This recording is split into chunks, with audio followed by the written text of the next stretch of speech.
सबरोज।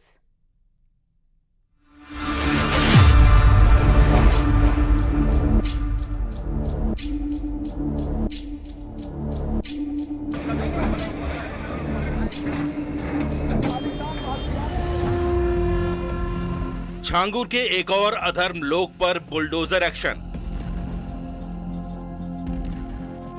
छांगुर के भतीजे सबरोज के अवैध निर्माण पर कार्रवाई। बलरामपुर में अवैध धर्मांतरण के आरोपी का घर जमींदोज।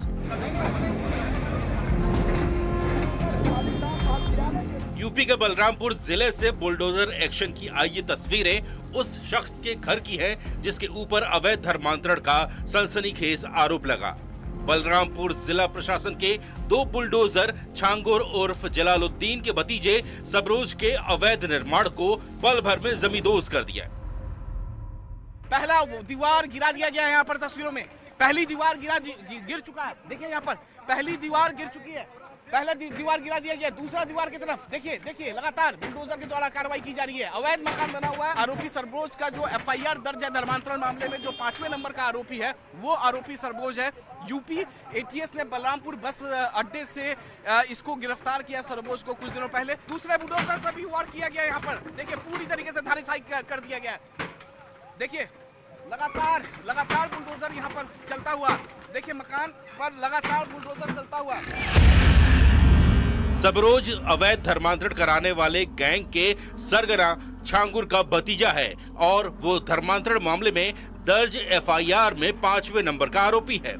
फिलहाल वो जेल में बंद है। सबरोज पर भी अपने चाचा छांगुर की तरह ही सरकारी जमीन पर अवैध तरीके से मकान खड़ा करने के आरोप लगे थे, जिसके बाद बलरामपुर का जिला प्रशासन रेहरा माफी गांव पूरे दल बल के साथ पहुंचा और एक्शन शुरू कर दिया।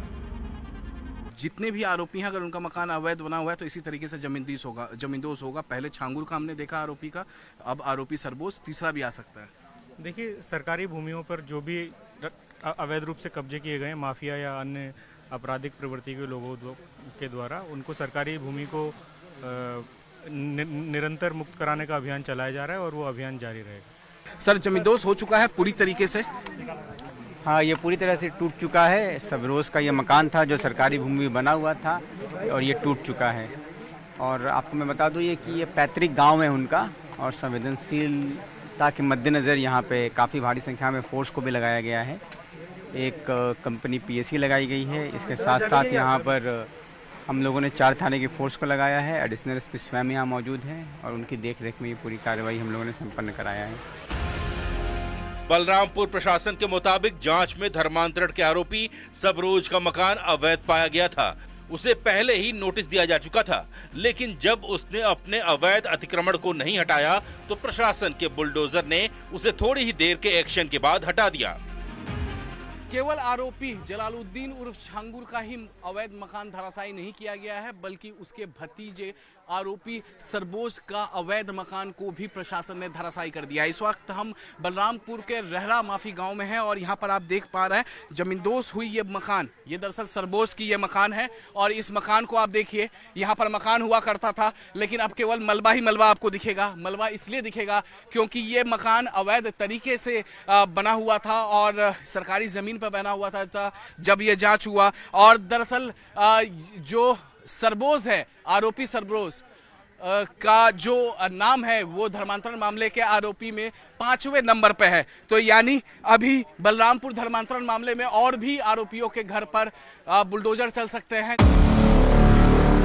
छांगुर और जलालुद्दीन के मायालोक में कई ऐसे काल नेमी किरदार हैं जिनसे पर्दा उठना अभी बाकी है। जाहिर है आने वाले दिनों में पुलिस और ईडी ऐसे काले किरदारों का पर्दाफाश करेंगी और उन पर भी ऐसा ही एक्शन होगा। चुनाव से पहले ओबीसी पर राजनीति शुरू हो गई है। राहुल गांधी के ओबीसी पर हुई कांग्रेस की गलती वाले बयान को बीजेपी ने लपक लिया है और लगातार कांग्रेस और राहुल को घेर रही है, जबकि कांग्रेस के नेता राहुल को दूसरा अंबेडकर बता रहे हैं।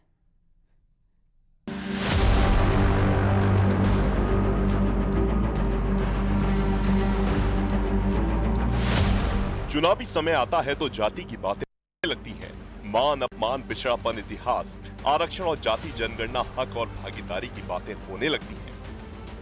कांग्रेस सांसद और लोकसभा में नेता प्रतिपक्ष राहुल गांधी को कुछ ऐसी ही बातें, कुछ ऐसी ही गलतियां दिल्ली में आयोजित कांग्रेस के भागीदारी न्याय महासम्मेलन में याद आने लगी, जिनकी वजह से ओबीसी पर पुरानी सियासी लड़ाई को नया रंग मिल गया। एक गलती मैंने की, क्या थी?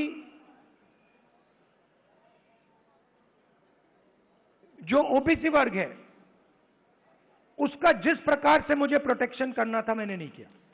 अगर मुझे आपकी हिस्ट्री के बारे में, आपकी इश्यूज के बारे में थोड़ा सा भी ज्यादा मालूम होता, मैं तभी जाति जनगणना करा देता। राहुल गांधी का ये बयान जहां बीजेपी को उनके ऊपर हमला करने का मौका देता है, तो वहीं कांग्रेस नेताओं को यहां तक कहने के लिए प्रेरित कर देता है कि राहुल गांधी दूसरे अंबेडकर साबित हो रहे हैं। राहुल गांधी जी की बात में दूरदर्शिता बहुत है। राहुल गांधी जी की बात को अगर ओबीसी समझ गया तो चल पड़ा, तो राहुल गांधी उनके लिए सेकंड अंबेडकर सिद्ध होंगे। अंबेडकर जी का अपमान, दलितों का अपमान, यही बन चुकी है कांग्रेस पार्टी की पहचान। कांग्रेस पार्टी के उदितराज कहते हैं कि राहुल गांधी दूसरे अंबेडकर साबित होंगे। अरे भाई, पहले और ओरिजिनल और एक ही अंबेडकर जो इस देश में हैं, संविधान निर्माता, उनको अपमानित करने का काम किसने किया? किसने भारत रत्न से वंचित रखा? किसने 2 बार चुनाव हराए? किसने उनके संविधान को जम्मू कश्मीर में लागू नहीं होने दिया? किसने उनके विचारों के खिलाफ जाकर मुस्लिम आरक्षण की बात की?